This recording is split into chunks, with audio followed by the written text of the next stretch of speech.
Well, welcome to class today. I'm going to go into the presentation mode here.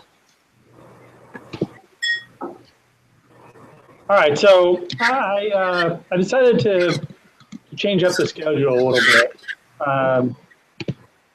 The book, but we're not going to use the whole book anyway, proceeds through talking about analyzing points, lines, and then polygons.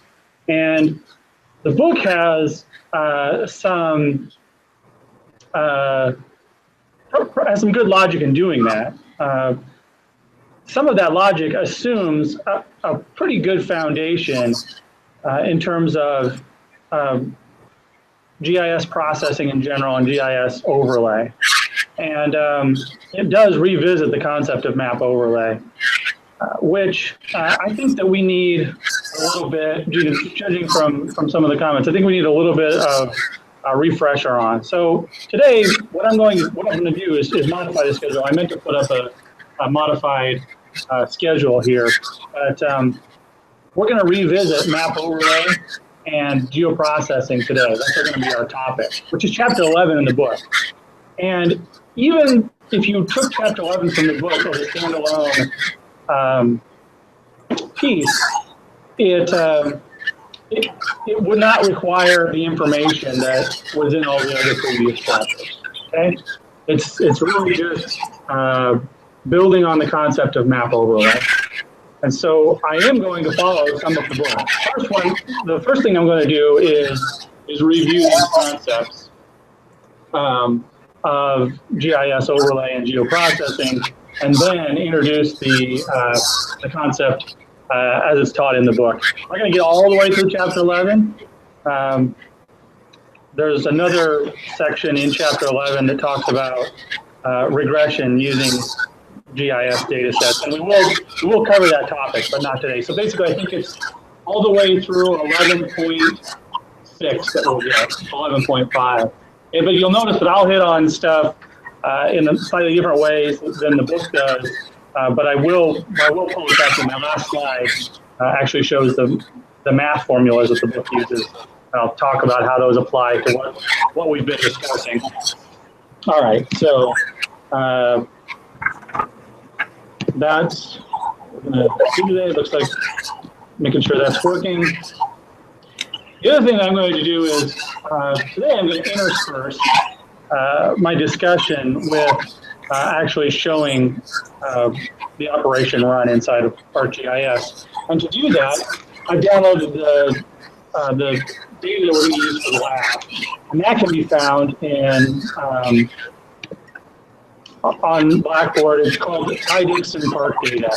I'm going to go ahead, and for the lecture, you don't necessarily need to follow along unless you really wanted to. For the lab portion, obviously you'll have to follow along, but if you want to just watch, you can. All right, so I'm going to put this under, just put this right in my C drive because I'll just delete it later. Oops. Thanks. Oops. I'll put it in C10 because it's not letting me just put it right there. So this is some data that I actually used on a project a little while ago, about 7 or 8 years ago, looking at planning for a protected area in one watershed in Jamaica. Right? So that's where the data comes from. We'll look at it later as the lecture progresses. All right, so back to this guy.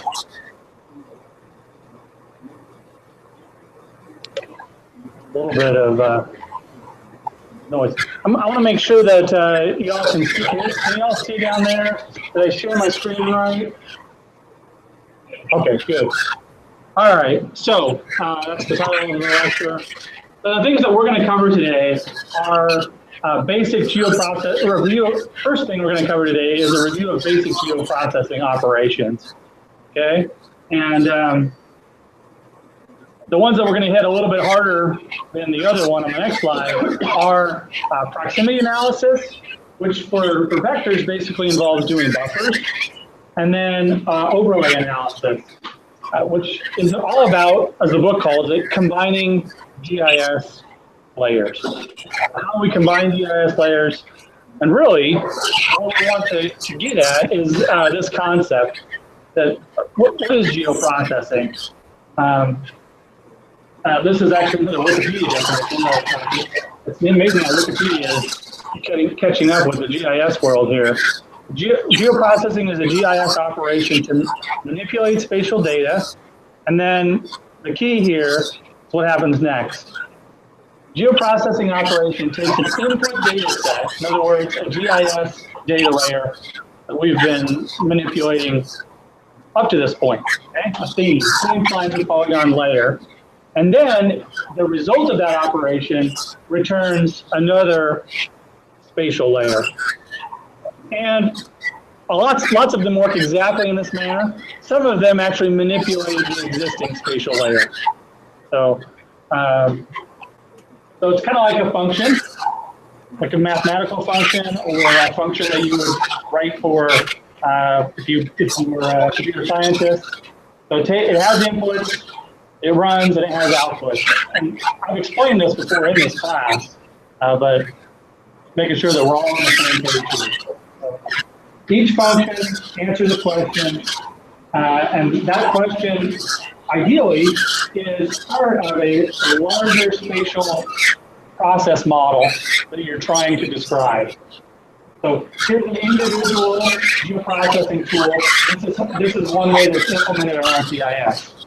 So if you did the ESRI exercise that I had you do, you should be familiar with this. It's just showing this concept of an input data set, a geoprocessing tool, and a new data set. Sometimes there's multiple inputs. Okay? Occasionally there's multiple outputs. Usually there's a single output, and the geoprocessing tool does something. So what we're talking about today are some things that geoprocessing tools do. That's what we're going to do. And then ultimately, we could model a particular process. This looks like too much information at the same time, but ultimately we can model a process, whether that's a decision-making process or a process in the real world, like modeling the spread of fire, the spread of urban environments over time. We could build a large model like this. Whether or not it's built inside of a GIS system like this, where the model is, because it's a chain of commands, is created in a software package like this, or whether we simply diagrammed it out in our head or on a piece of paper and then implemented it. All right, so the one thing that we're not going to hit on very well, and hopefully this is something that you picked up in a little while that we've been meeting, or you picked this up fairly well in the earlier GIS course, the preliminary level GIS course. And those are selection and classification operations. In other words, these are the things that GIS does that are essentially aspatial. They operate on the attributes of the data rather than operating on the spatial component of the data. So remember, GIS data, we can think of it as two components. The points, lines, and polygons, the spatial part of the data, and the attributes, which for this class, when we're talking about vector GIS, basically what we're referring to tabular information like we'd see in Excel or a database. Okay, so some of the things that we would do in a selection operation might be to remove all records that meet a certain criteria, in other words, or just retain only those records that meet a certain criteria. In other words, if I have cities, and I want large cities, I could say, find those cities that have the attribute population is greater than 100,000. And then the result would be only those cities that were over 100,000. So here, this could be, in fact, there is a tool called SOAC that does this inside of ArcGIS. where the input data set would be our cities, and the geoprocessing tool would be the select tool, and the result, the output of the tool would be big cities, those cities that were over 100,000, large cities. We can define large cities in different ways. And there are multiple different tools for selecting in different ways. You can, almost all the tools that exist in ArcGIS, maybe I wouldn't say almost all of them, but a lot of them will select your data, meaning that they'll do a temporary selection and they'll highlight that data, or they'll actually work like this, where a new data set is created. So a lot of them work in both of those ways. And there's a separate tool for just doing a virtual selection versus creating a brand new data set. All right, so here are some other examples. Well, so far, that first example I gave was a selection operation. A classification operation is taking the select one step further, where you're selecting a certain number of records and then assigning a new value based on that selection. So I could take my same cities and select only those which were 100,000 and create a new column that says large cities, or sorry, size, and assign those large, and then select those that were 50,000 to 100,000, and code those medium, and those that are under 50,000, code those small, medium, large. That would be a way to reclassify data. And that might involve more than one tool, depending on which GIS system you're using. I mean, there might be a tool that would, a single tool that would do that for you. It's not very likely. Instead of ArcGIS, you have to first run the select tool and then run a calculate field tool and do that a few times for every selection that you wanted to make. Or another way to do it would be to write a little Python snippet. Like, remember we did that that other week? So we got a little Python snippet that just went through and recoded the values based on a function, a Python function. Okay, I have one more example here. And the last example is I've written assign an attribute of large to all those features that are over X square kilometers. So I'm asking, is that really aspatial? In what ways is that a spatial operation or a spatial question?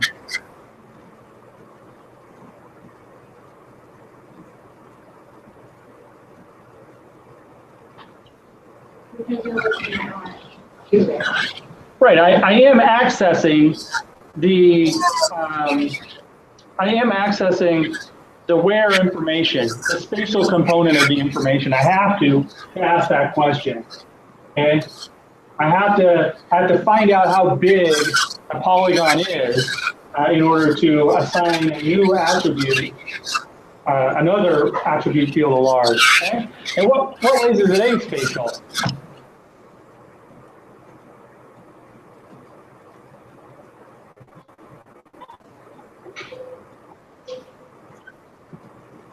I guess maybe that's too tough of a question, but or maybe I'm not asking the question correctly. But the point I'm trying to get at is that in this case, we don't really need to get nitpicky about this, but you can think about the size of an object as essentially an attribute. It's an attribute, how big something is. Even though we're accessing the spatial information and there's an additional calculation that has to occur, it's still simply looking at one feature at a time and calculating its size, right? Similarly, let's say there was some factor that we wanted to calculate that was a combination of several other attributes. So we wanted to classify people that were highly educated and had high incomes, and people that were highly educated and had lower incomes, and so on. So there's two different factors there. we could create another column and calculate a value based on those values. And although that would require some additional calculation, we would still be looking row by row at a time. We're not asking how far away something is from something. It's essentially just a characteristic of that object. And so, anyway, the point I'm trying to get across is there are some additional spatial tools for calculating things like area and length, but essentially they fall into the same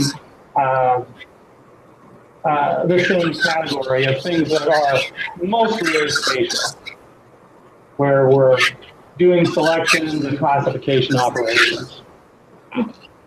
All right. So mostly what we're going to talk about today, and we won't spend too much time on this one, but things that do answer spatial questions.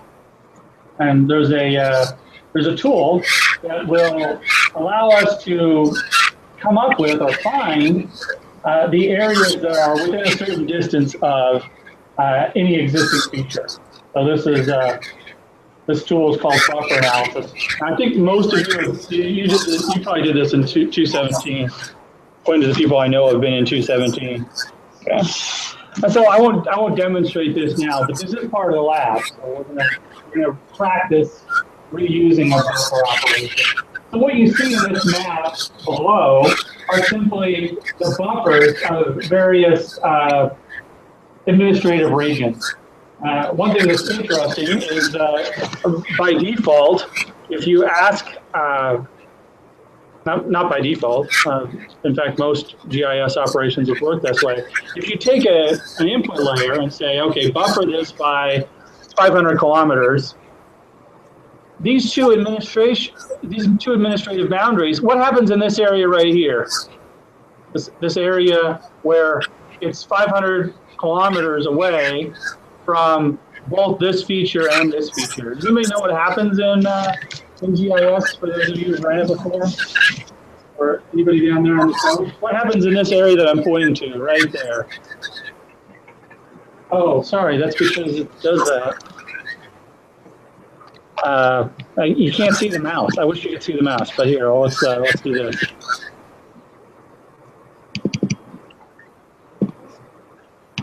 What happens in this area, right where the mouse is, right there?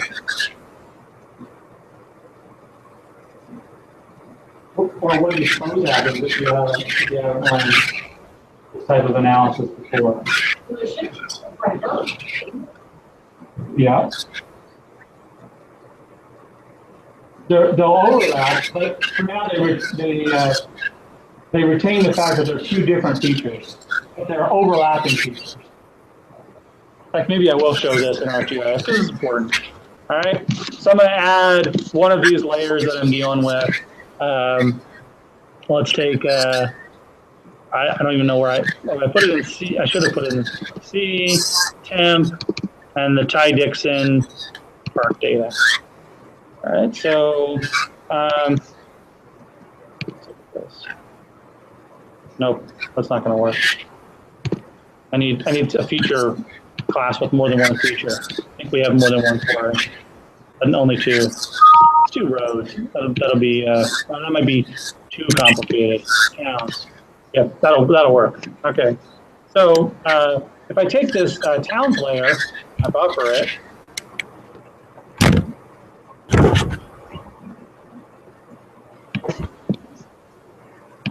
First of all, let's find the difference between these two towns right there. I'm going to buffer them all by about 1,000 meters. Okay. All right.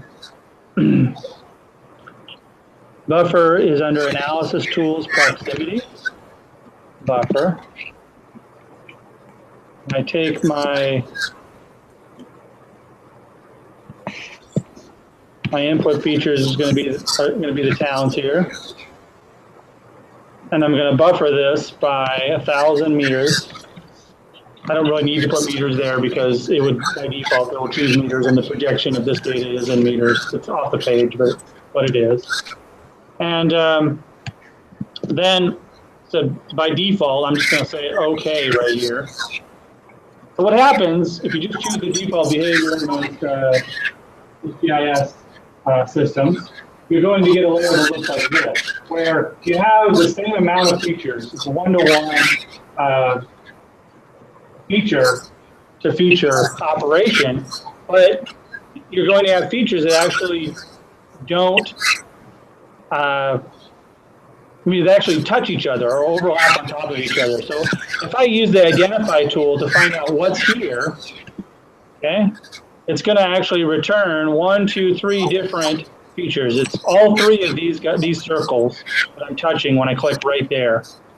So I have all 3 of the buffers for these towns. So what that means is at the location when I click, I am within over 1,000 meters of High Dixon, Cedar Grove, and St. John. 1,000 meters away from 3 layers. So that's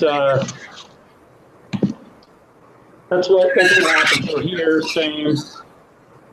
You just need to remember that when you run some of these tools, all of a sudden you're going to be working with sometimes multiple layers of data in the same 2-dimensional plane. If everything is on the same 2-dimensional plane, sorry, I guess what I'm trying to say is, in ArcGIS, previous versions of ArcGIS, there are some data formats, one was called a coverage, that enforced everything being on a 2-dimensional plane. And so the output would have been different as a coverage. Now you can, if we rerun this tool called buffer, you can tell it that you want to dissolve those buffers that are that overlap. In what case would you want to do that? Like, what would that be? What type of question would that answer?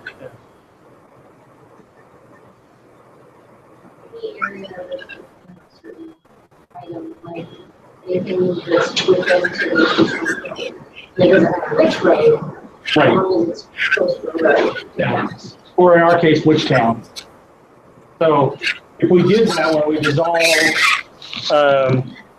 dissolve all, then what will happen is any boundary will be dissolved and create one continuous feature. So in other words, it'll enforce everything in a 2-dimensional plane. Selecting something like list would be anything in this list. If they share a common attribute, it will be dissolved. So we could choose any of these attributes, like this plan, and explain what these attributes mean. But if we, for example, if we chose names, it would have no effect. It would be the same as if we hadn't chosen dissolve, because it would all the towns have a unique name. Oh, I didn't choose this, or didn't specify 1,000. But here's the root. Did I not run that right? Because that definitely did not. Oh, sorry, I meant to say all. All right, run it again. And this way we can see the difference between these 2 layers. So this layer, this is all a single feature.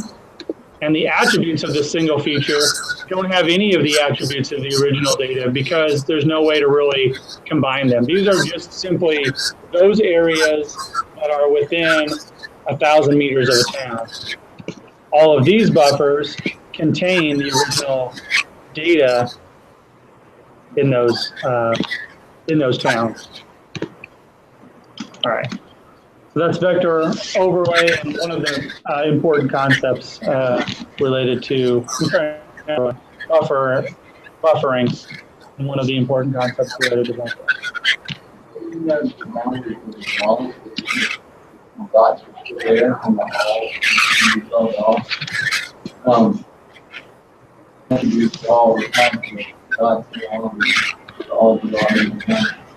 Right. Well, we still have our original input layer. So this input layer didn't change at all. these are the two output layers. Yeah. So we still have the original dots, but So then the dots would show up in that.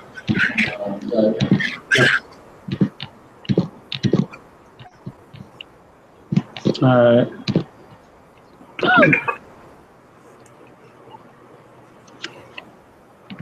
All right. So on to vector overlay. There are other proximity tools. We kind of already used them. Remember, we calculated, we joined all the features to the nearest, and then had the distance to the nearest one show up. That's another way to do proximity analysis. There's a large variety. All right, so vector overlay. This is what Chapter 11 really focuses on. First, I'm going to review here what vector overlay does. Really, vector overlay is for combining layers, usually two or more, but it actually can be the same layer. I can take the data that I've just generated here and perform a union overlay on this vector town buffer and run that. It doesn't look a whole lot different. You'll see some of the differences though.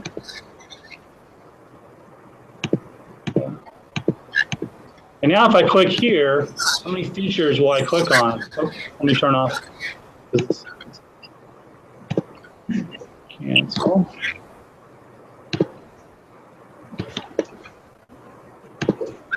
I'm getting 3 features there, 2 features there. If I select one of these features in the overlay area, let's see what's happened. So I should be selecting 3 layer 3. Yes, it says I'm selecting 3. I only want to look at those selected, and I get the buffers from each town. But now they've been clipped, basically. Been clipped by each other. So the boundaries are the boundaries have been segmented is the GIS term for that.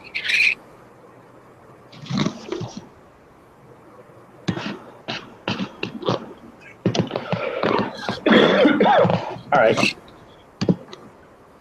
So maybe that was a little bit going a little bit too far.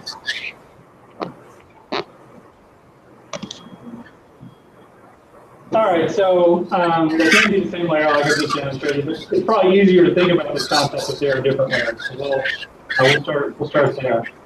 So the important thing with vector overlay is to remember that there's some where information and there's some what information, the attribute information. And all the different vector overlay types that there are basically combine either the where information differently or the what information differently. So you need to think about yourself, hey, I want to combine these 2 layers, and the result, what I want to come up with, what sort of questions do I want to answer, and then choose the tool that best answers that question.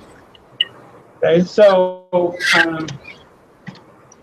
here's actually a clip from your book to illustrate the basic point for those of you who haven't experienced vector overlay before yet. Okay, so if I have a map A that has limestone and granite, and a map B that has it's really hard to see woodland and I can't read that other one. Arable,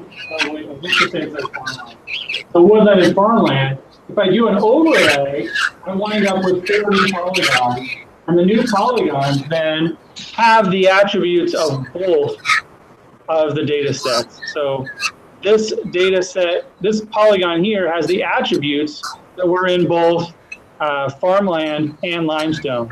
And this area right here has the attributes that were in both woodland and limestone.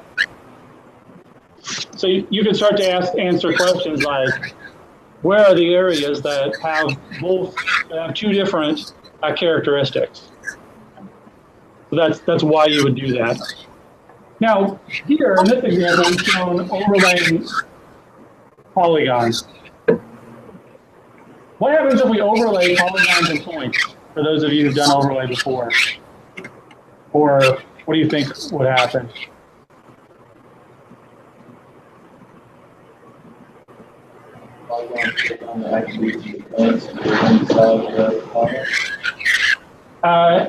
Inside of ArcGIS, the way it's implemented, you could do what you described as a spatial zone. But most overlay operations don't work that way. They don't do the spatial join that way. They actually work the way that I've described here, is that overlay operations result in the output feature data set having the lowest spatial dimension when they're combined. So combining polygons and points, which one has a lower spatial dimension? Points. And so your output will be points. So the attributes of your polygons will be assigned to your points. Okay? Polygons and lines, the outputs of the lines will be assigned to the attributes of the polygons will be assigned to the lines. Polygons and polygons will continue to create polygons. Right. Most overlay is done by combining polygon layers with at least one of the other data types. Okay?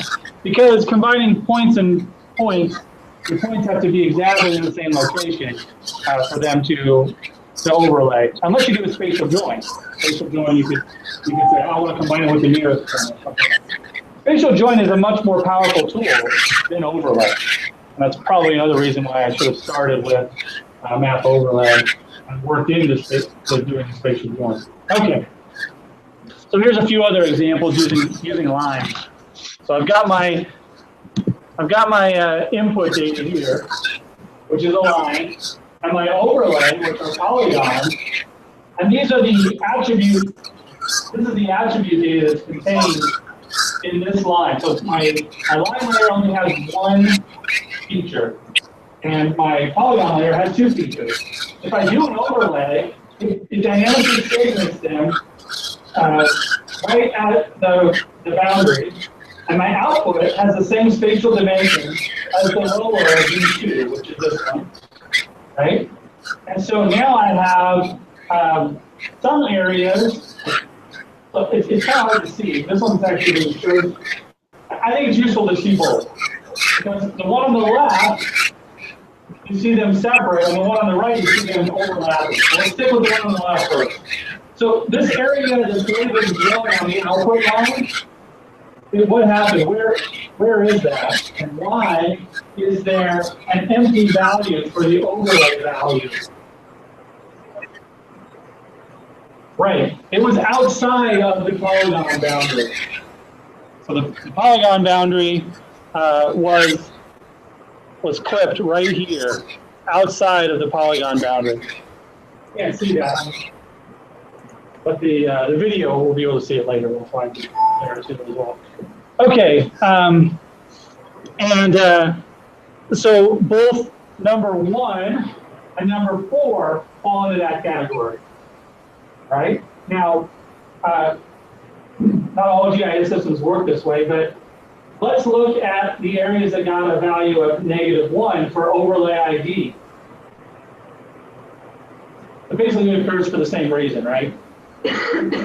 So in some cases, there'll be a blank value. In some cases, there'll be a -1 value. It's Charles That's determined by whether or not the field is nullable. today and was just returning it. I don't really find it's all that useful to memorize exactly what a particular GIS operation will do in terms of what areas that didn't overlap and whatnot. Sometimes it's best to just run it and see what it did and then handle it in that manner. So I guess when she heard, why does this value, this area 2 here on the output, this area 2 on the output, why does it have a value of C in the overlay value? Right, it was within this 200 one, and that's also why it has a value of 200. So all of the attributes from the overlay table got carried through. and all of the attributes from the input table got carried through. And that's the default behavior as well in ArcGIS. If you don't tell it, don't include values, you'll get all of the attributes from both. That's different than the spatial join we've been practicing, where you're only getting the information from one of the two, and then you're joining the values, and depending on how the aggregation works. What? Oh, wait a minute. Actually, no. Who is this? It doesn't actually matter. So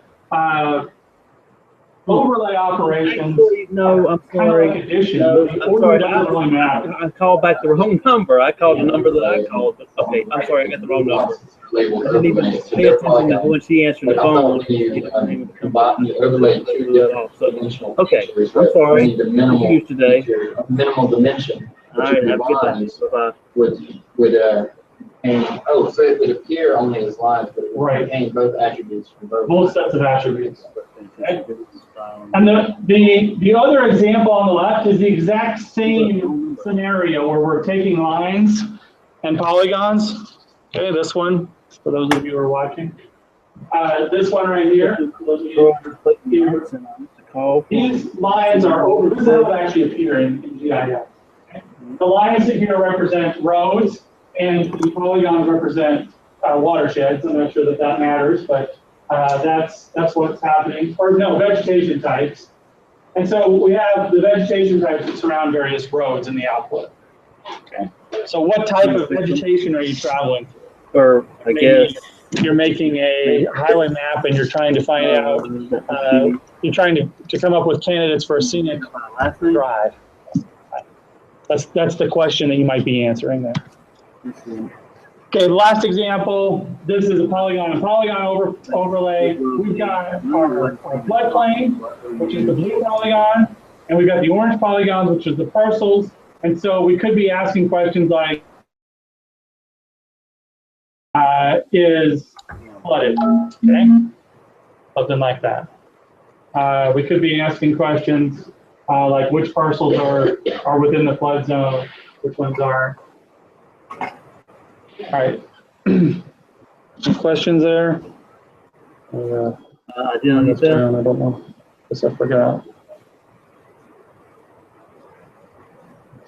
All right, now, so all by default, all the attributes carry through unless you tell it not to, okay?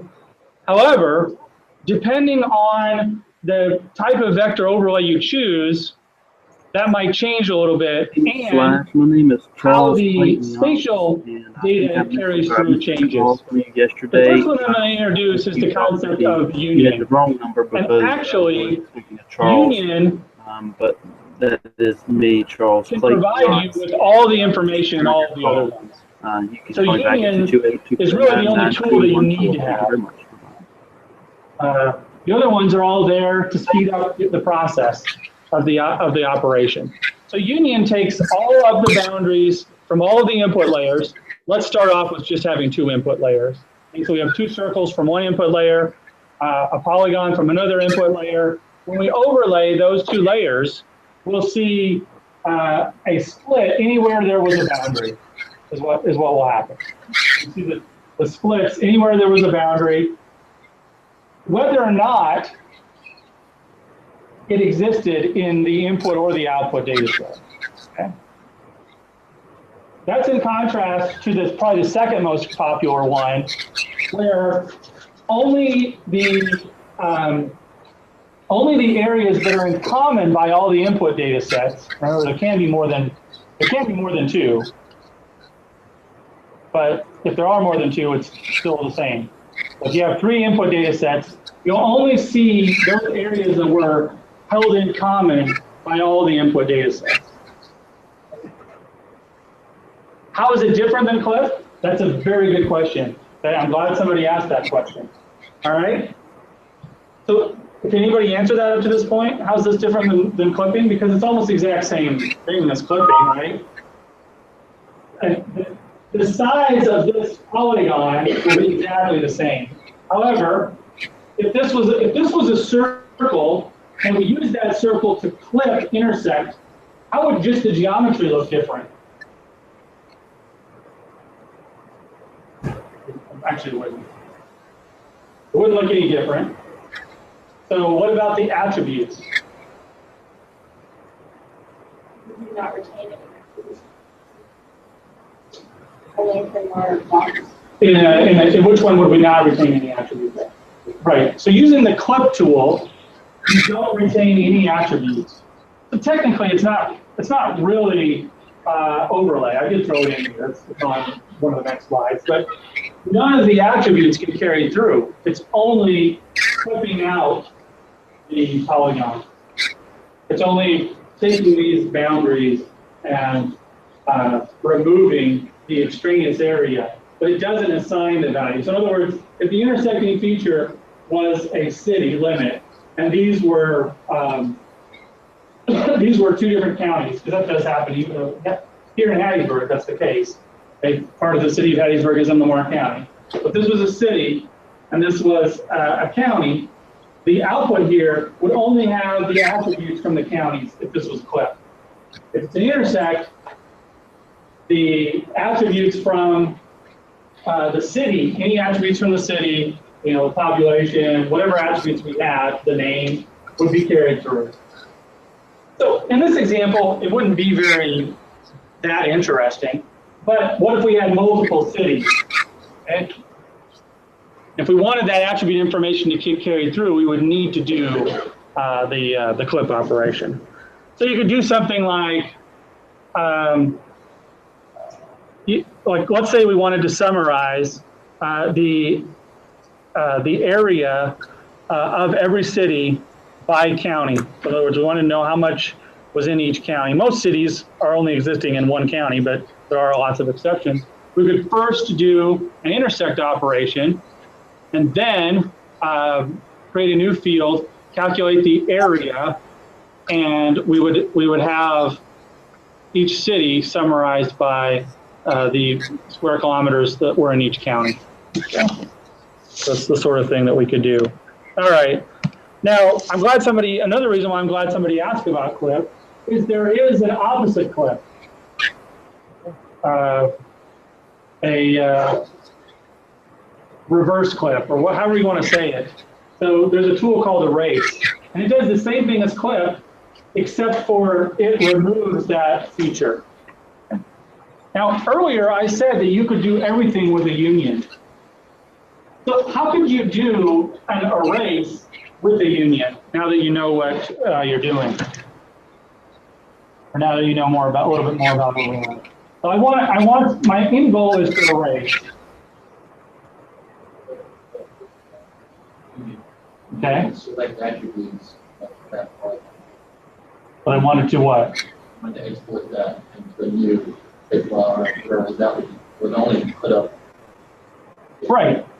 So basically, it would involve doing a union and a select, and then I could remove those. Whether I could select just some attribute of this thing and then reverse the selection and get the output, or I could select just some attribute that was common to these features to an output. So that might involve creating some dummy. That happens a lot. Creating some dummy attribute. So what I could do is create an attribute called, erase, actually. Create a new field called erase, assign everything a value of 1 for that, then do the union, and then select things that do not have a value of 1. I'm going to do that one real quick. Let's say, So let's say I've got I'm just going to leave these up now. I have a layer here that is called protected areas. Okay. And let's just say that I want to remove those protected areas that are within 1,000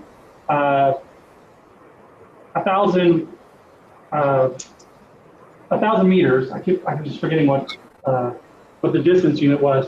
I want to remove from the protected areas any protected area, any portion of a protected area that's within 1,000 meters of a town. So I've got the two layers I want to deal with. I could use the erase operation, okay, but in fact, let's do that real quick. I could take erase, and I could input my my protected areas, and as my erase, I could use the buffer and say okay. And it's going to run through, and you'll see the output here once I turn this guy. This one, yeah, that's the one I need to turn off. You can see how it clipped out, reverse clipped out those areas. Okay. Here's protected areas. All right, so I could do this by doing a union. Well, actually first, let's look at this. So what I would do is first look and see if there was an attribute that I'll be able to use. And there is. There's one called object ID. Problem is that object ID might not carry through because this little star means it's a special field. But I'm just going to see if it does first. So I'm going to union the buffer, and I'm going to union the protected areas. If I do that union, I will get a data set, and you can see now that these are the areas that I want to get rid of. Okay? I want to get rid of those areas that are within a buffer. So let's look at the attribute table and see if there's a selection I can make that will do that. Okay. Are there any ones? So it doesn't look like OID carried through. However, yeah, so this is the FID risk town. So it did carry through. It just read into the field something funky. Okay? This is the object ID that carried through. And so 1 means that it has a 1 value. What did -1 mean? Same thing as I meant before. What does -1 mean here? Right, it wasn't something. So all of these -1s, if I select them this way, those are the areas I want, right? So I'm going to clear the selected features. I'm going to run a select tool. And this time I'll just say the expression is going to be if this, I could say equals -1, and I will be all set. So now I've got the same erase differently without erase. Another reason why that's useful is that the erase tool. Okay, so when you go to purchase ArcGIS, it's kind of like when you go buy a washing machine over at Sears. They have like 3 washing machines, and lots of times the washing machines look almost identical, but there's a few extra knobs on one, and really the guts are mostly the same, except for the extra knobs or extra buttons cause something different to happen inside. But essentially they're the same piece of machinery, the same motor and everything. Well, ArcGIS sells their software, ESRI sells their software product the same way, and Erase only comes with the most expensive version of ArcGIS, which they keep changing the name of. Right now it's called Advanced, okay? The lowest doesn't have Erase, but they all have Union. So you can, and if you go out into your field, if you understand the method of overlay, you can really create anything that you want. All right. Okay, so that is that's a couple of them. Let's go through a couple more here.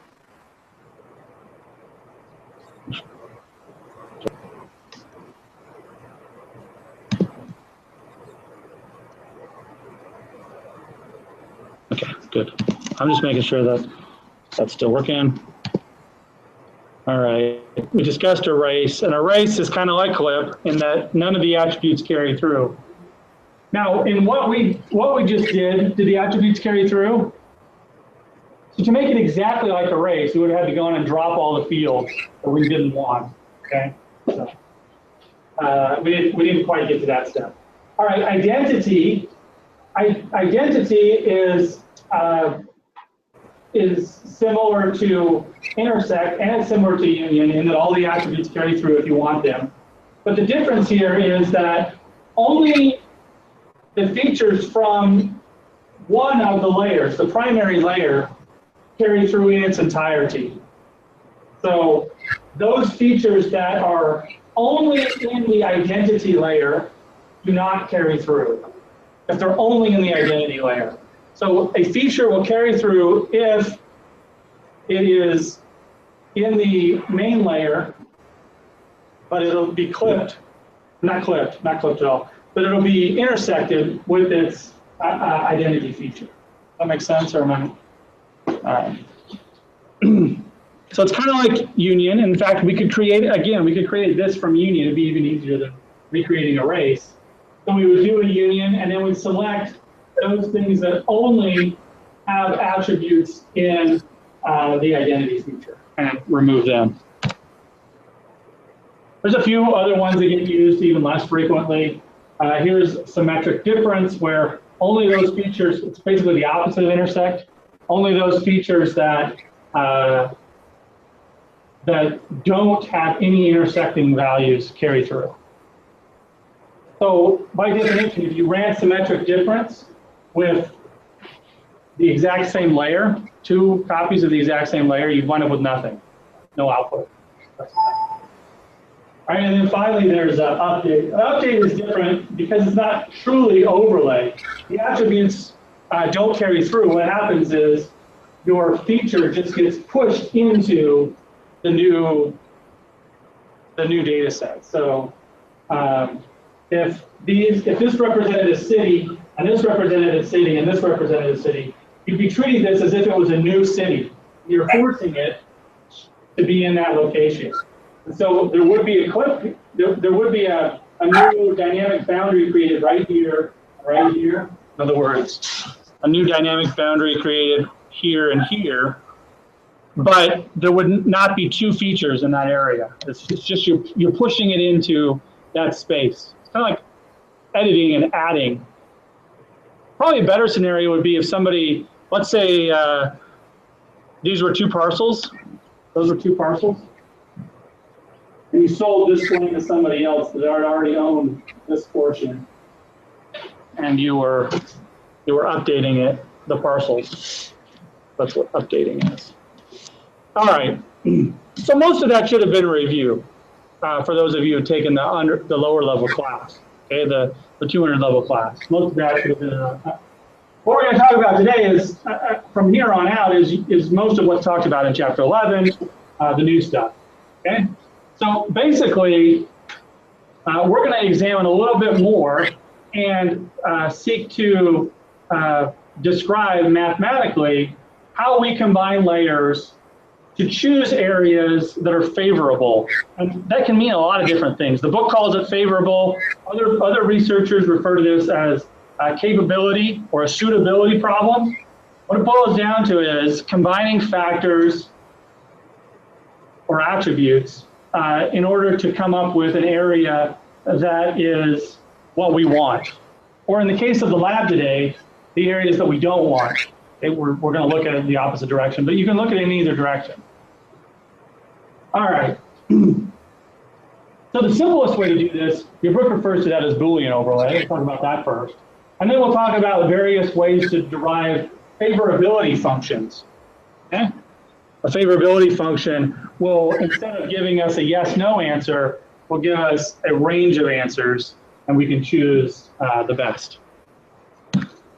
All right. In order to do this, we're going to have to go over some terms for capability suitability modeling. And we have 3 different terms that we're going to talk about. Factors are the category of information. These will basically be analogous or the same thing as our GIS layers. Okay. So there is some process that's often involved in taking GIS layers and converting them into factors, or just getting our factors into GIS layers for whatever problem that we're trying to solve. If we're trying to find a new grocery store, we need to think about what are the factors that will influence where our new grocery store is going to go. What are some of the factors that would determine that? Traffic counts. Okay, we can make that spatial, right? That's pretty easy. Anything else? Zoning. Yeah. Proximity to customers. Yep, and I'm sure that would be correlated with your traffic counts. Zoning. Another thing that has to do with land use is just the cost of acquiring land. These are factors. So once we arrive at our factors, those are going to be our GIS layers. We can also have negative factors or things that will completely exclude. In fact, zoning might be one of them.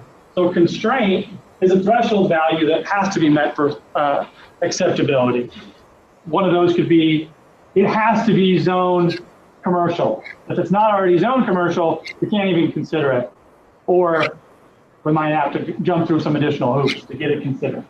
So that would be an example of a constraint. And then a rating is going to be, we can think of it as basically an attribute of our factors. Values depicting the relative suitability of the land unit.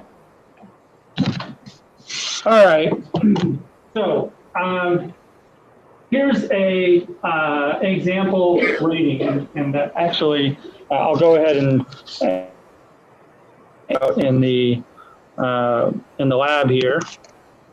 So I have a bunch of these features that start out with risk, and we're going to use this field called TRR intensity. This is basically our rating table that I already came up with. Okay, so the intensity is actually the negative rating. So in other words, the higher the rating in this case, the more negative it is. Oftentimes, as is depicted here, you actually go the opposite direction, depicted here, where the higher the rating, the better it is. So here, the example might be finding a new place for a subdivision. Okay? Obviously, the less we have to smooth out the landscape, the better it's going to be for a new subdivision. So if we have a lower slope, we're going to have a higher rating. If we have higher slopes, we have a lower rating. In fact, in some cases, a slope of 0, sorry, a rating of 0 might exclude the area from being considered entirely. All right. So the first method is of using overlay to determine where a good place, a favorable place to put something is called Boolean pass-fail screen. The book calls it Boolean overlay. Other books refer to it as pass-fail screen. So it's based on basically only constraints. Either it's acceptable or it's unacceptable. So we could do this inside of a GIS by basically overlaying all of our different factors, which are GIS data layers, factor 1, factor 2, factor 3, overlaying each of them. And what we'd wind up with is a column for every factor that had 1s and 0s in it, or maybe 1s and negative 1s, depending on how the overlay went, okay? But we can convert negative 1s to 0s. We can select them and then convert it. In any case, what we want is a column where every column, there's one column for each factor, and each factor has 1s and 0s in it. If it has a 1, it's suitable. If it has a 0, it's unsuitable. And we can simply multiply, we can create a new column and multiply all those other columns. And what happens if we get a 1 in the final column? What does that indicate using this sort of logic? Yeah, that it's acceptable. It passed. What if we get a 0? It means it's unacceptable. It's very simple math, right? I mean, why does it work? And just in one sentence. Why does the math work? What is 0 times anything? 0. And 1 times everything is 1. So basically, if you get a row of 1s, it's acceptable. Any 0s, and it'll fail. However, that's not always an ideal situation.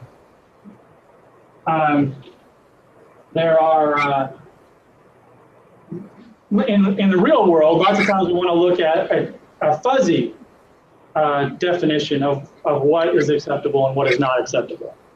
Okay, and so doing that, we can combine. There's multiple ways to do that. The second one that we're going to talk about is ordinal combination. Okay, an ordinal combination uses that rating schedule that we discussed before, where we might have two different factors. Here we've got precipitation and frost-free days. So we've got polygons in the mean annual precipitation. We've got a polygon that shows all the areas that have less than 1,500. I suppose that means millimeters of annual precipitation. And we might have one that has more, and then finally one that has precipitation between 3,000 and 4,500. You have different ratings for each of those. Different ratings for frost-free days. Well, we might be trying to find out the suitability for growing a particular plant. That makes it sound like we're kind of shady. We're trying to find a good place to grow something. Who knows what? Wink, wink. Just kidding.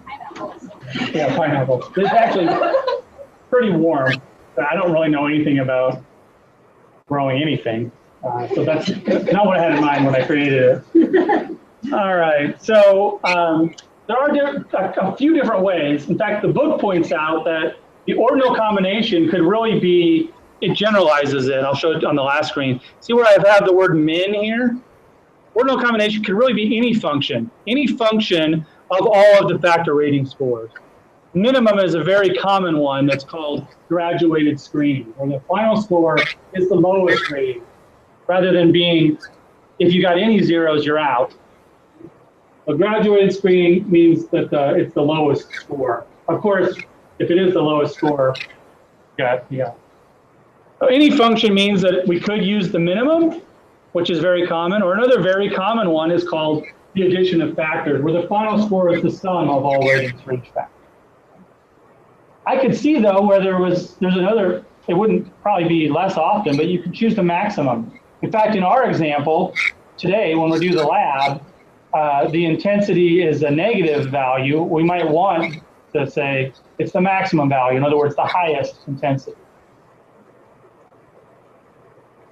All right, so specifically, what we could do is then modify this slightly by saying, well, frost-free days is more important than mean annual precipitation, in which case we would add what we call a weight. A weight is, using weighted linear combination is a way to modify this addition of factors to include an additional value, where we just basically sum up all of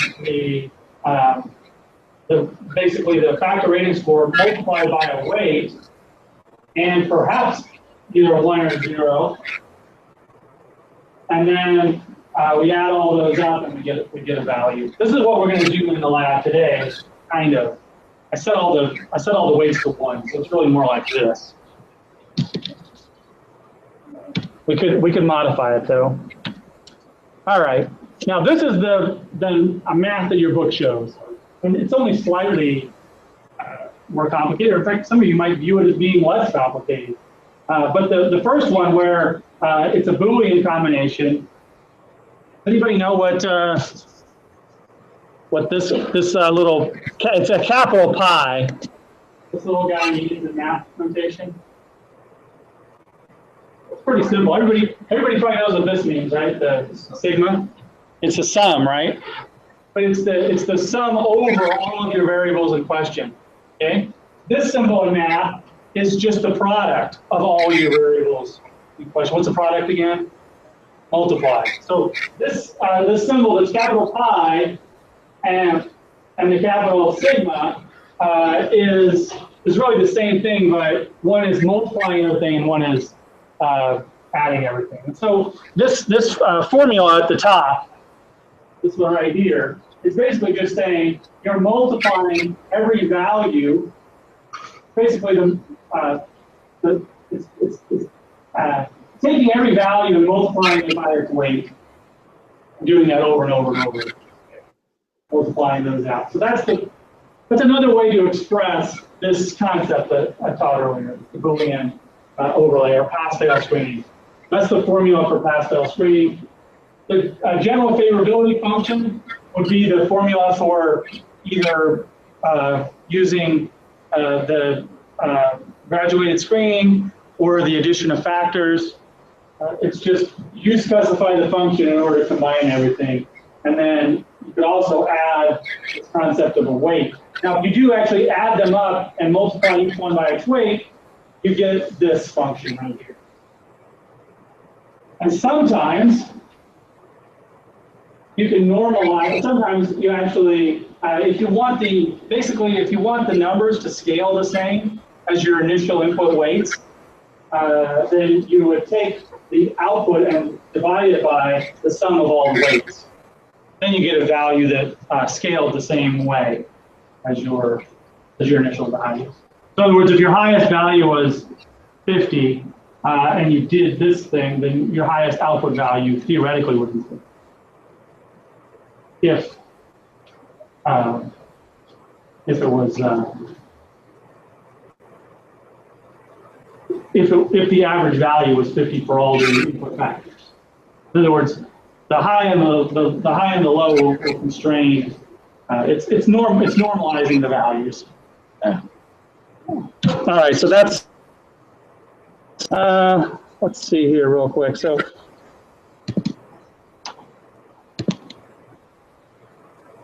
I might have already shown this in this class, but I may not have.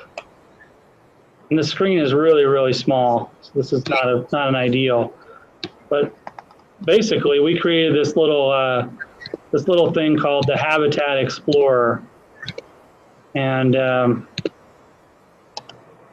this is basically doing what we've talked about today. I zoom in here for the state of New York. We have all these different streams, okay? All these different streams in New York. This is a web application, and in the background, this web application is doing this weighted linear overlay. Every time you slide one of these sliders, you're modifying the weight. The weights go from 0 to 5. And the factors have already been assigned. So these factors already exist in an attribute table. So the factors are flow alteration, impervious cover, floodplain connectivity, and we just took all of these layers and we overlaid them together. They were polygons. We overlaid them all along the streams using a union overlay. Sorry, not union. Well, yeah, it doesn't really matter. We cooked out the boundary to the state of New York. So you can imagine what the attribute table looks like. It has a column that says flow alteration, and it has all the values from the flow alteration polygon. And there's a column called impervious cover, and it has all the attributes from the impervious cover polygons. Percent impervious cover. Okay? And that was probably derived from another GIS layer that had land cover. All right. And so when we move these, all it's doing is recalculating the final score field. There's a field called score, and what it's doing is taking the value from each column, multiplying it by whatever. Right now, it's multiplying them all by 3, and then adding them all up. If I want to exclude a value, I simply slide that slider over to 0, and now that weight, since it's 0, it gets multiplied by this column. 0 times whatever values in that column becomes 0, so it doesn't get included. And these values are also normalized, so the high and the low continue to be always present. It's stretched always from high to low because it's normalized. So if I slide that up, I'll get different values for each one of these. And then finally, this output table recodes all of those. It basically does a classification operation. So based on any sliders that they've chosen, it recodes these into certain risk categories. Wow. Now, one more thing I want to show you is that this works for this concept that I've talked about today, and the book talks about that we've discussed. It does work really well for vector data, but the concepts are almost identical in a raster GIS format. So here's another data set where it's just raster data, and it's doing the same thing. It's hard to tell this is raster data, but there are areas where there's nothing, it's excluded. And so that's why you can see through to the base map. But again, these are just sliders, and they're dynamically multiplying the individual cell values. For those of you who have worked with raster data, there's just a bunch of cell values, and I'm taking this layer and this layer and this layer, but I'm multiplying it by the weight and then adding it to the product of the weight in the layer here and the weight in the layer here. So the exact same the exact same concept, but you would execute it in different ways depending on whether it was raster data or vector data. And you could even, if you had a mix of raster and vector data, you could still use the exact same concepts, except you would have to convert, at some point, you have to convert some of your data to raster or some of your data to vector. And just by the way, what might go into that what might go into that decision, whether we wanted to use raster or vector data? I'll give you a hint. It all has to do with the size of your data. So if you have a very complicated feature set, eventually there's going to be more data associated with a very complicated feature set than there is with a raster. Now, a raster has a lot of data in it, okay, but at some point, and for this New York-wide data set, you can kind of tell that the raster is a little faster, that rhymes, but not much, okay? There's still some delay you saw when I did that, and there's a little bit of delay when I switch these. They're about the same. All right. Well, at some point, if the vector data becomes very complicated, yeah, the more the vertices, the individual vertices, it takes to draw it. Now, for this particular operation, where it's a GIS operation, it also, where it's a web operation, also has just the number of features. So let's say these were all the states in the United States. How many features would that be? 50, right? Okay. So once all the features actually loaded into the web application, doing a little change in the color would be pretty easy. If you had all the counties in the United States, we have about 3,000. That would be a little bit more complicated. It has to do with how big your data set is. All right. So what we're gonna do is one thing that I'm gonna do from now on is see if, because sometimes the end of the lecture has gotten cut off. One thing I'm gonna do is cut this and start a new lab video to make sure that it all gets recorded. So right now, what we're gonna do is take a 10-minute break, and then we'll do the lab. We'll use the same data, and I'll introduce the lab when we get back. So about a 10-minute break.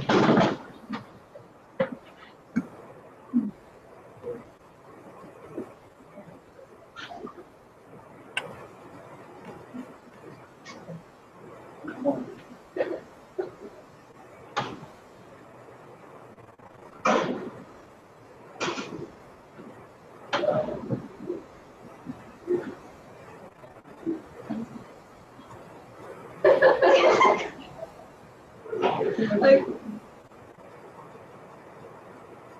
it's fluttering, can you see it? Fluttering? What is it like?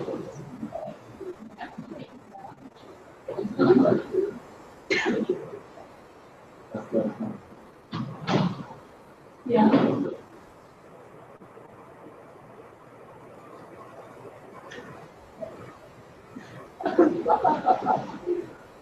Okay.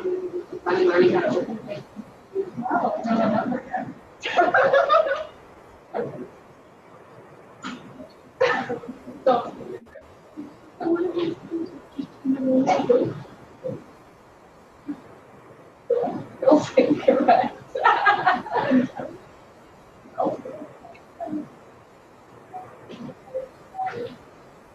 I think I burned myself.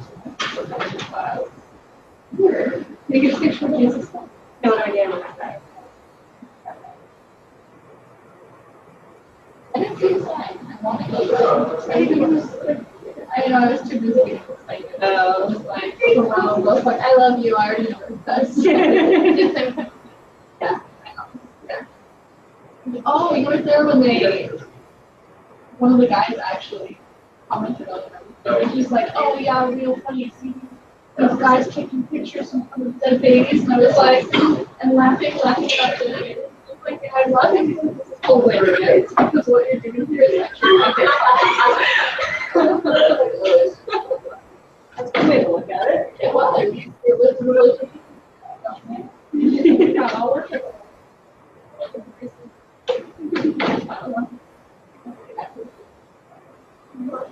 Well, no, because we all get up at 7. We'll probably get up early. Yeah. Oh, don't like that. Well, it's not every day from that. It's just his. But I'm not like actually getting like that's why. Yeah, I Tuesday. I think that's when well, I haven't yet. Not this semester, but the option to pick it up is always there. Thursday I was here at least until 4:30.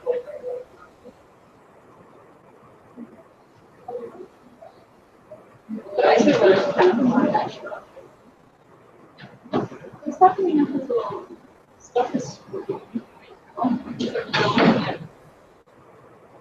pictures up there. Abs. This is underwear models.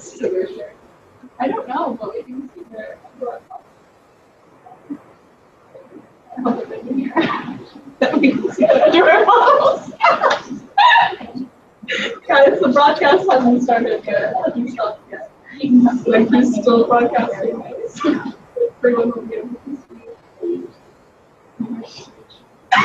That's interesting.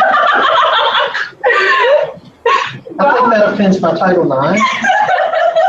I don't know what's happening. I don't either. I don't know who's scrolling through underwear pictures. Several underwear pictures.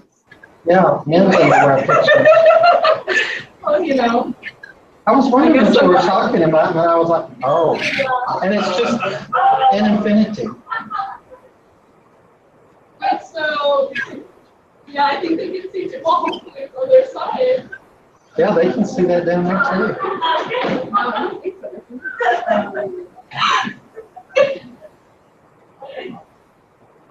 Somebody's shopping.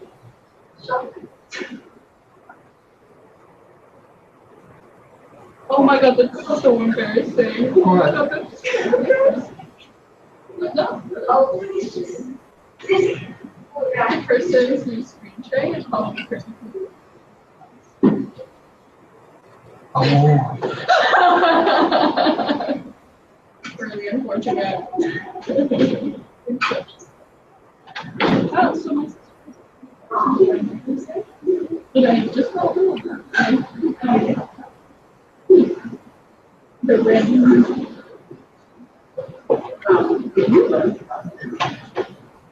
You don't need to pass it.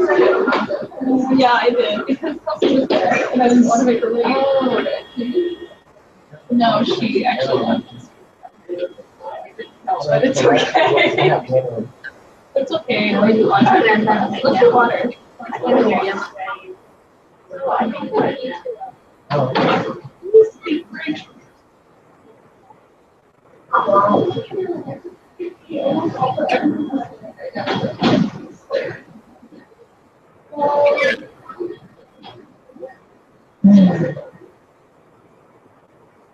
Did you get your GIS done later? It never would have still kept doing the same thing. I'm shy about it. I mean, I have to look here anyways. I have to work on it. Well, I tried to work on the second project last weekend, and I went through the kernel density, and it said, we do not have initials or whatever set for that, and I was like, what? So I seen an email, and he responded a couple days later, and said, oh, go in under extensions and customize extensions. I did, so this weekend I'm going to try to do that 2 and 3. I want to get colors. I want to custom. What is the best way to do something? I was thinking about that. Beautiful.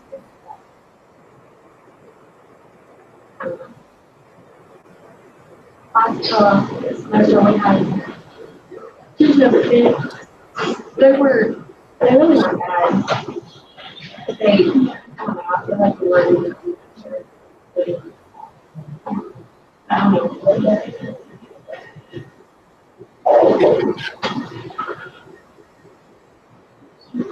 It's just my life has been very system.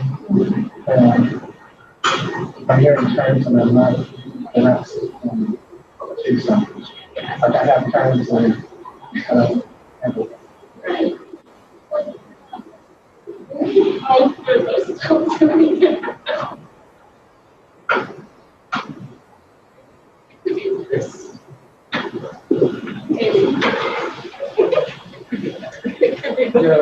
the wheels flies on the floor.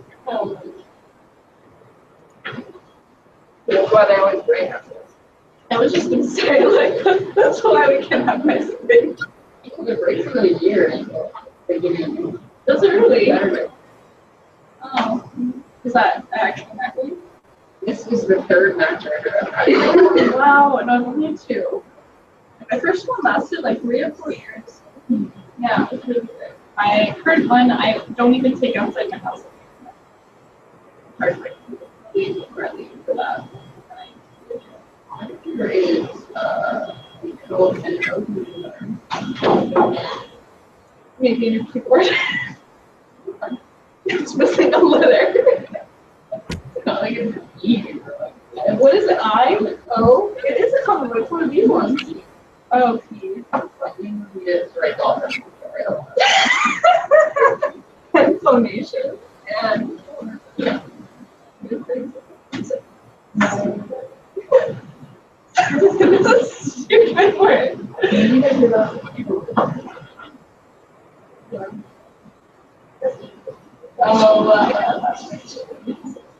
It's good. It needs a lot of sources that it doesn't already have. I took it and it's like that I did already. I only have to object conversion. That's like a case. Unlike, I just wanted to look at the frequency range, that's not purchase statement. But in here, I use the, That was good. it was a bit better. Well, I don't know. The point, It's a more recent point year. four. I can't actually exit out now because I think but yeah, it was a pretty good range. However, human whistles, what's human vocalization range? Because it definitely overlaps and there's no purpose to at all. It does, but we have a really low shitty range.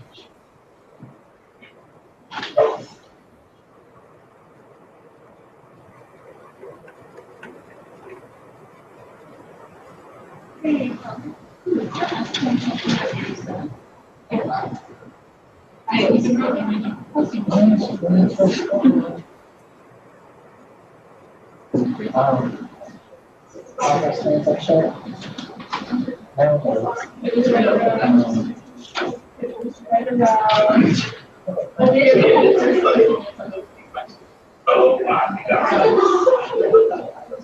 Everything. It's all right here. Yeah. That's what my.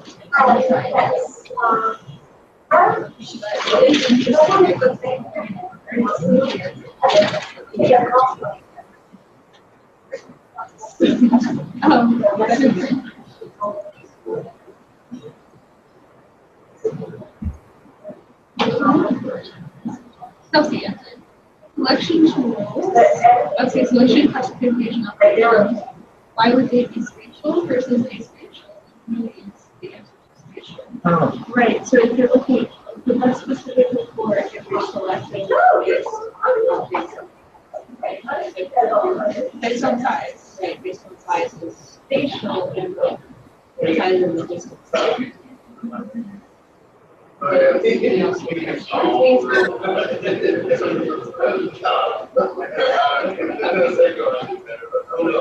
of the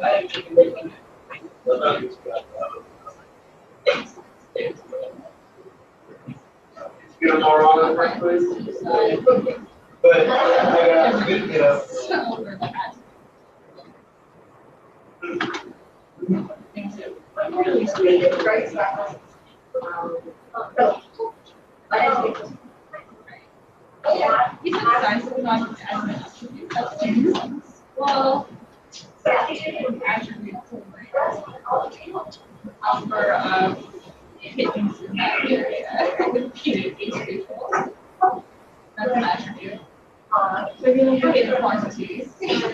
Right, that would be an attribute. Or you could just have it.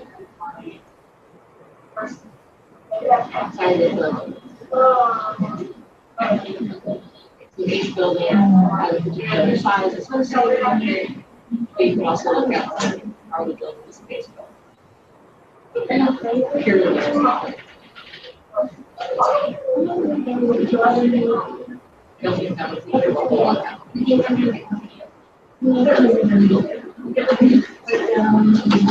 Well, no, that's not true. It has spatial.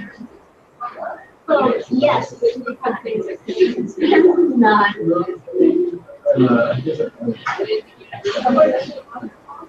Size of the list. Oh, okay. That's all.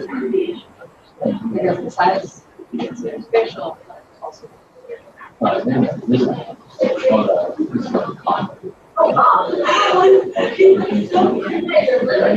I've heard.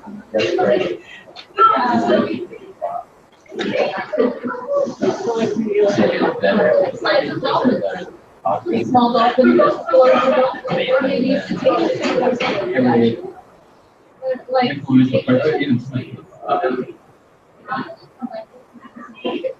One of the possible.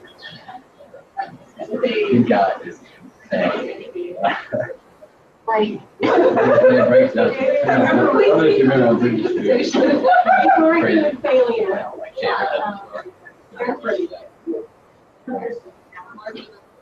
It's not a. It's a boat. Size of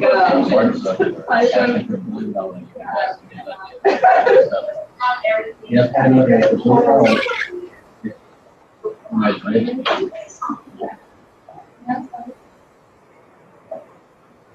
All right.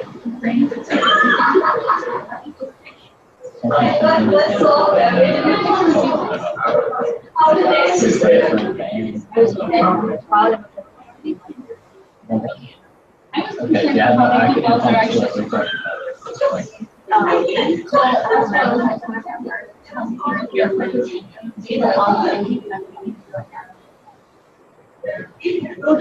I was in a big people like asking questions. I wanted to do something. These arms. I've got two terrible lives. Like, I'm good. Oh, yeah, name it.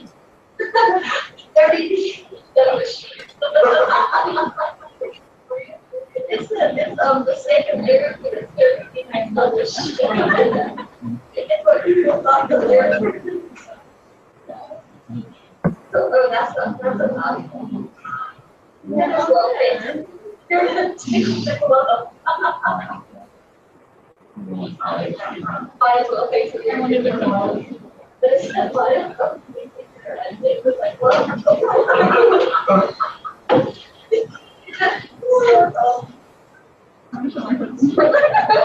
Like, this is what I would have thought. I'm happy. Yeah, You're trying that. trying to open my file. I have it in a folder. And look at it. Alright, so you gotta unzip. I have it.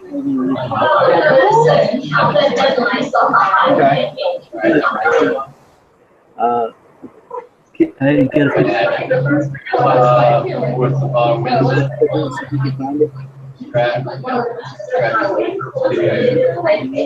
Look for Sly, SLIGH executive desk. That's true. Because child psychology. I didn't even know. I should be your mind because that's what it is.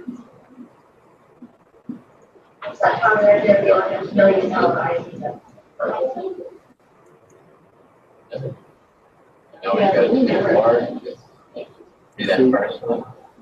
Yeah, you see it?